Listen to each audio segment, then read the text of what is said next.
痛みを感じろ。痛みを考えろ。痛みを受け取れ。痛みを知れ。痛みを知らぬ者に本当の平和はわからん。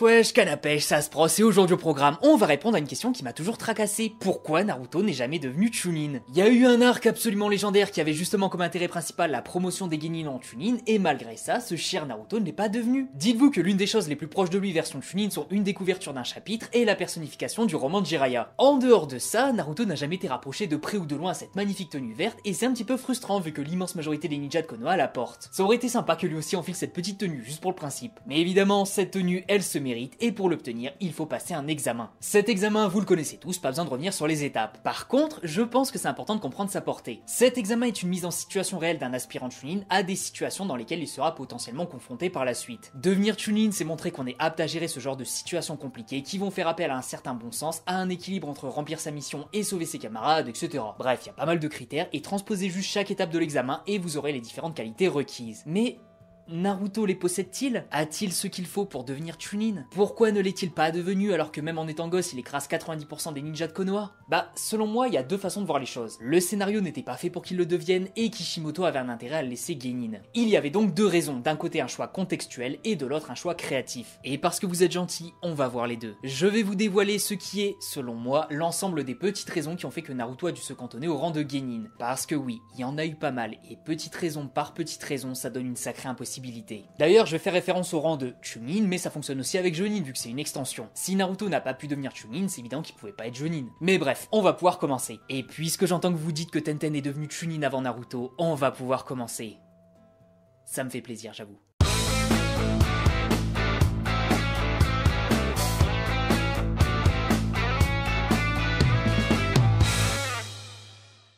Alors, concernant les raisons scénaristiques, bah c'est assez facile d'imaginer pourquoi notre cher ninja en pyjama orange n'est jamais devenu Chunin. Tout simplement parce qu'il a échoué à l'examen. Dans la narration, Naruto a réussi à avancer jusqu'à la phase finale de l'examen et il a même vaincu Neji au premier tour, ce qui fait qu'il était plutôt bien parti. Sauf que Suna et Oto ont attaqué le village et l'examen a été interrompu. Vu que l'examen n'a pas été jusqu'au bout, on n'a pas pu avoir une sélection classique de Chunin. De base, il y a l'examen qui se déroule et une fois qu'il est fini, une réunion est faite avec l'Hokage et les hauts dirigeants pour définir qui seront les Genin promus au rang du dessus. Mais ici, ça s'est pas fait exactement de la même façon. Certes, il y a eu une réunion hors écran pour promouvoir les aspirants Chunin et seul Shikamaru a été promu. Mais comme la dernière étape de l'examen n'est pas allée jusqu'au bout, il n'y avait que 3 aspirants éligibles à la promotion, donc les 3 qui sont battus, à savoir Naruto, Neji et Shikamaru. Selon Izumo et Kotetsu, Naruto et Neji sont certes très forts, mais ils n'ont pas démontré ce qu'il fallait pour devenir Chunin. Je l'ai expliqué en intro, mais devenir Chunin nécessite de prouver qu'on est apte à prendre les commandes d'une unité et avoir la bonne mentalité. Ils étaient donc très puissants, mais il leur manquait la bonne attitude et ça n'a pas échappé à leur regard. Ils ont vu l'examen comme un moyen de se tataner alors qu'il fallait le voir comme une potentielle mission. L'examen Chunin est une mise en situation de ce qui peut se passer sur le champ de bataille et en agissant avec des motivations aussi triviales, Naruto et Neji n'avaient pas moyen de devenir Chunin. Shikamaru, lui, a réussi à faire fi de sa propre absence de motivation et a agi comme si ce combat était une mission. Il a capturé sa cible, ce qui fait que même s'il ne pouvait pas la finir en 1v1, il aurait réussi sa mission avec son équipe. Il a été moins impressionnant niveau ressources que Naruto et Neji, mais il a démontré des capacités de leader que les autres n'avaient pas, donc il a été promu. D'ailleurs, vous avez peut-être remarqué, mais je n'ai pas cité Sasuke parmi les ninjas éligibles, mais c'est surtout parce que son combat n'a pas été complété, donc difficile de juger sur le peu qu'on a vu. Contre Gaara, par exemple, il a pas fait une démonstration de faculté stratégique, mais plutôt de faculté offensive. Il était effectivement plus fort que son adversaire, donc il l'a rushé comme un animal, et ça fonctionnait sur lui. Bref, je doute que la direction le fasse passer Chunin sur le peu qu'on a vu, et vu qu'il avait des bails sombres avec Orochimaru, c'était peut-être mieux d'éviter de le mettre à la tête d'une unité. Mais bref, revenons-en à Naruto. Naruto a littéralement échoué à cet examen parce qu'il n'avait pas les facultés de leader attendues et qu'il n'a pas eu l'occasion de faire mieux au match d'après. Vu le graphique des combats, Naruto aurait dû faire face au vainqueur entre Gaara et Sasuke, donc oui, il aurait pu impressionner, mais c'est juste pas arrivé, donc on peut pas le promouvoir sur des potentiels combats qu'il aurait menés. L'arc de l'examen Chunin s'est donc terminé et seul Shikamaru a été promu. Naruto a donc échoué vu qu'il n'avait pas ce qu'il fallait à ce moment-là, mais on va pas se le cacher, est-ce qu'il a eu ce qu'il fallait à un moment donné?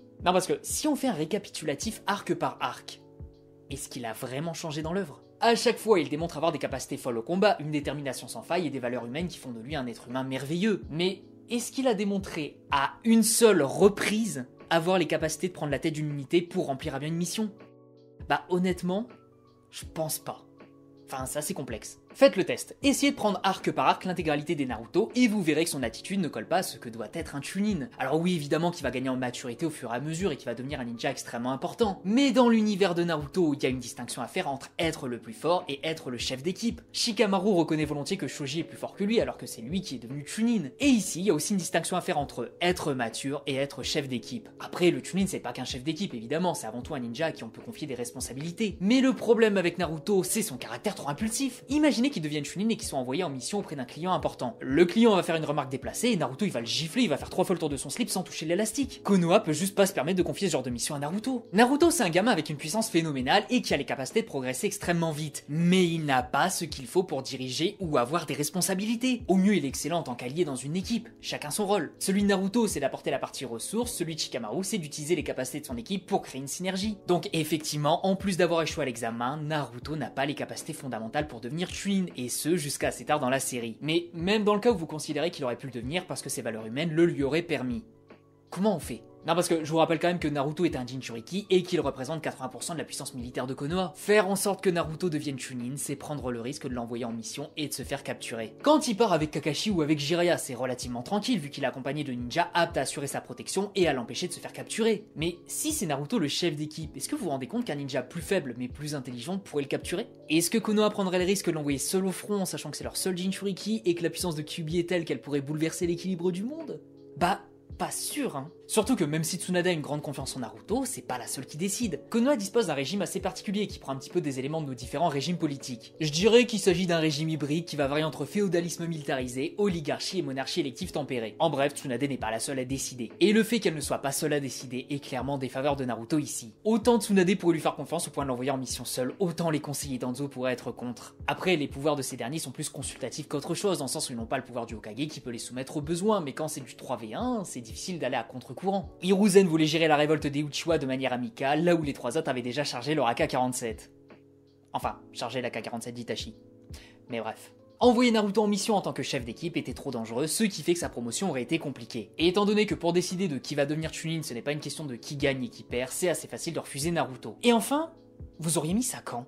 Genre, même si on passe toutes les limitations que j'ai évoquées, quand Naruto aurait-il pu devenir Chunin? Il a été refusé à l'arc de l'examen Chunin, il n'a pas montré ce qu'il faut pendant l'arc Tsunade, il part en mission pour récupérer Sasuke et se fait kidnapper par Jiraiya pendant 2 ans et demi, et après il enchaîne mission sur mission contre l'Akatsuki, soit parce qu'il doit s'entraîner à devenir plus fort, soit parce qu'il se bat contre eux. C'était juste impossible de trouver un moment de le promouvoir avec la menace de l'Akatsuki qui planait. Parce que globalement, pour devenir Chunin, il faut passer un examen. Mais ici, c'est pas possible vu que Naruto est trop occupé à gérer une organisation terroriste qui veut littéralement retourner le monde. Donc l'examen, c'est mort. Et concernant les passes droits, genre une potentielle décision de Tsunade de lui octroyer le statut de Chunin comme Iruka l'avait fait fut un temps, bah je l'ai déjà expliqué. Tsunade ne peut pas se permettre de prendre ce genre de décision seul, c'était trop risqué de le faire vu son statut de Jinchuriki, et surtout ça n'aurait servi à rien. Naruto était déjà celui qui est au cœur de l'action contre les différents membres. Il les a quasi tous côtoyés de près ou de loin, donc le faire devenir Chunin pour qu'il puisse aller les gérer alors que c'est déjà ce qu'il fait, c'est moyen. Mais bref, petit résumé des raisons intradiégétiques de pourquoi Naruto n'est pas devenu Chunin.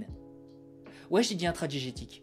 On est le goth, ou on ne l'est pas. Donc Naruto n'est pas devenu Chunin parce qu'il a échoué à l'examen vu qu'il n'avait pas les prérequis, donc d'avoir les capacités de chef d'équipe et les facultés pour gérer tout type de mission. Ce manque de prérequis va s'étendre jusqu'à la fin de l'œuvre vu qu'il aura plus l'attitude de l'usine à ressources que de celui qui l'a fait tourner. En plus, faire d'un Jinchuriki un Chunin est assez risqué parce qu'on prend le risque que la principale source de puissance du village se fasse capturer. On n'oublie pas que l'équilibre du monde repose sur le système de pouvoir contre pouvoir et que si un pays n'en attaque pas un autre, c'est pour éviter de se faire attaquer par la suite par les autres pays avec leurs bijoux. Aussi, les conseillers du Hokage d'Anzo auraient pu s'y opposer pour justement éviter de perdre Kyuubi. Et enfin, devenir Chunin n'était plus une priorité pour Naruto vu qu'il était un petit peu occupé avec l'Akatsuki, donc impossible de prendre le temps de participer à un examen, surtout qu'il roulerait dessus. Il y avait donc plusieurs raisons à sa non-ascension au rang de Chunin, et ces raisons narratives sont déjà plutôt cohérentes. Par contre, outre les raisons narratives, je pense que ce n'est pas tout. À mon sens, il existe des raisons extra-diégétiques qui font que faire passer Naruto au rang supérieur n'aurait apporté aucun point positif. Au contraire. Et j'ai aussi utilisé extra-diégétique. Non mais il se prend pour qui l'autre là ?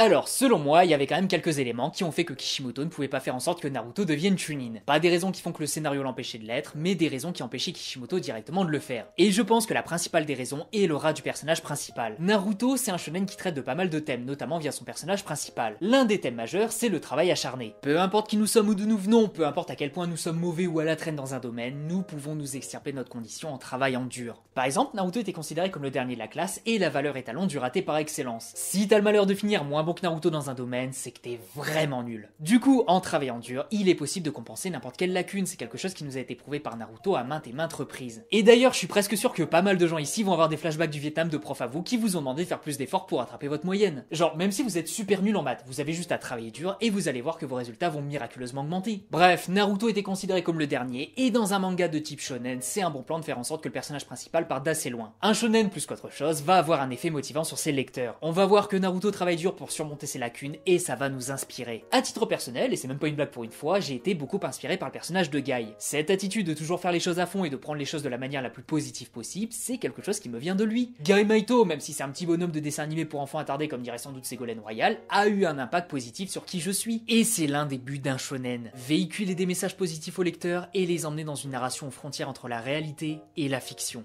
Et pour que Naruto puisse continuer de nous inspirer autant, il fallait faire en sorte de le laisser à la traîne malgré son statut. Et je vais m'expliquer. Naruto, c'est un personnage qui est considéré comme un raté, je l'ai déjà dit, mais qui va très vite prouver au monde son véritable niveau. De base, il faisait le guignol en classe pour attirer l'attention, donc il n'avait pas les bases. Sa seule motivation était de recevoir des réactions autres que de la haine et de l'exclusion. Mais en arrivant dans l'équipe Kakashi, Naruto a énormément progressé au point de devenir très vite le rival de Sasuke le génie et d'être capable de vaincre des ninjas inatteignables pour lui comme Neji. C'était donc un personnage raté qui est très vite, mais genre vraiment très vite, devenu ultra puissant. Et vu qu'il était devenu aussi puissant aussi vite, la qualité du message pouvait être impactée. Pourquoi Naruto m'inspirerait-il si finalement ce n'est pas un raté et qu'il est clairement au-dessus de la majeure partie, si ce n'est même de la totalité, des personnages de sa promotion? C'est une bonne question. Il fallait donc qu'on continue de le montrer à la traîne pour pouvoir véhiculer ce genre de message sur une plus longue période afin de le forger dans la pierre à jamais. Parce que l'un des problèmes de conception d'un manga qui tourne autour de lui est de faire en sorte de le faire progresser en lui faisant garder son statut de raté. Mais comme il est le plus fort des 12 de Konoha et qui progresse à une vitesse folle au vu de son statut, bah ça allait être difficile à maintenir. Du coup, faire en sorte de l'exclure de la promotion des Chunin, c'était un bon moyen de continuer de le portrayer comme un personnage en dessous des autres. Naruto est le seul à ne pas être devenu Chunin, donc Naruto est en dessous. On le remet à sa place, celle du personnage de shonen qui est censé surpasser tout le monde en partant avec le plus grand des retards. Et en vrai, ça fonctionne un peu. Évidemment qu'on sait que même si Naruto est le seul à ne pas être devenu Chunin, il reste le plus puissant, mais c'est vrai que ça le rend un petit peu à la traîne des autres sur un autre aspect. Aussi, ça c'est selon moi le plus gros défaut du manga, mais Naruto est juste beaucoup trop court. Voilà, ça va faire débat encore une fois parce que certains d'entre vous préfèrent une durée moindre pour ne pas casser le rythme, et c'est clairement concevable. Vaut mieux moins mais mieux rythmé que trop et mou, clairement d'accord sur ce principe. Mais ici, Kishimoto il pouvait pas se permettre de refaire un examen Chunin vu qu'après le premier, il n'y a pas eu un seul moment de pause pour Naruto. À chaque fois il était occupé, soit à s'entraîner pour faire face à un ennemi puissant et capable de retourner un pays, soit il affrontait cet ennemi puissant capable de retourner un pays. Du coup, impossible de faire rentrer un examen Chunin entre deux arcs. Mais surtout, l'auteur il était limité dans ses possibilités, parce que refaire un examen Chunin c'est cool, mais il faut des participants. Et là, soit tu crées plein de nouveaux personnages pour rendre l'examen intéressant, mais tu rallonges pas mal le manga, soit tu fais en sorte que Naruto rush les épreuves et devienne Chunin en un claquement de doigts, et ça c'est super chiant. Dans les deux cas, ça n'aura aucun sens de le faire. Et la raison est simple, Naruto qui devient Chunin est inutile. L'auteur a créé le système de Chunin pour ajouter un effet de hiérarchie dans le monde des ninjas, mais en dehors de l'examen Chunin, ce rang il a plus aucun intérêt. Tous les personnages qu'on va voir seront soit Chunin au minimum, soit des personnages à part comme des renégats. La seule exception à la limite, c'est Shikamaru qui prend les rênes de l'unité pour ramener Sasuke au village, mais même là c'était pas tant son rang de Chunin qui était en avant, mais plus le personnage lui-même. Bref, faire de Naruto un Chunin ne servait à rien. C'est le personnage principal, c'est évident qu'il allait se taper avec les grands cadors de ce manga. Il aurait pu être Chunin, Jonin ou coordinateur principal des opérations stratégiques et de la gestion logistique intersectorielle pour le développement durable et la transition énergétique dans les zones périurbaines, que ça changerait rien. Naruto c'est le personnage principal et lui donner un statut ultra random comme Chunin, c'est aussi utile qu'un shampoing sur un crâne chauve. Genre, tiens Naruto, t'es Chunin. Je vous écoute. Ça change quoi? Bah rien. Naruto n'allait pas miraculeusement partir en mission en dirigeant une unité ou autre, hein. Il allait forcément faire ce qu'il a fait dans le manga, donc ce statut n'avait aucun intérêt, non seulement pour lui, mais surtout pour le manga également. Kishimoto n'avait aucun intérêt de le faire passer Chunin, dans le sens où rien de positif n'aurait pu en être tiré. Par contre, le négatif était possible, en mode on fait perdre son aura de raté à Naruto, on rallonge le manga, on se concentre sur un élément inutile alors que des éléments comme les guerres précédentes ne sont pas développés, etc. Donc oui, la narration avait ses raisons de ne pas le promouvoir, mais Kishimoto également. Il était condamné par une force supérieure à ne pas le devenir, comme si le destin ne voulait pas qu'il devienne Chunin et qu'il n'y avait aucun moyen d'échapper à cette fatalité. Quelle ironie. Mais avant de vous quitter... j'aimerais vite fait aborder un dernier petit thème. Je sais qu'on est presque sur un autre sujet de vidéo, mais je sais que vous êtes très conciliant avec mon esprit vagabond. Donc vous me pardonnerez mes petits chouchous.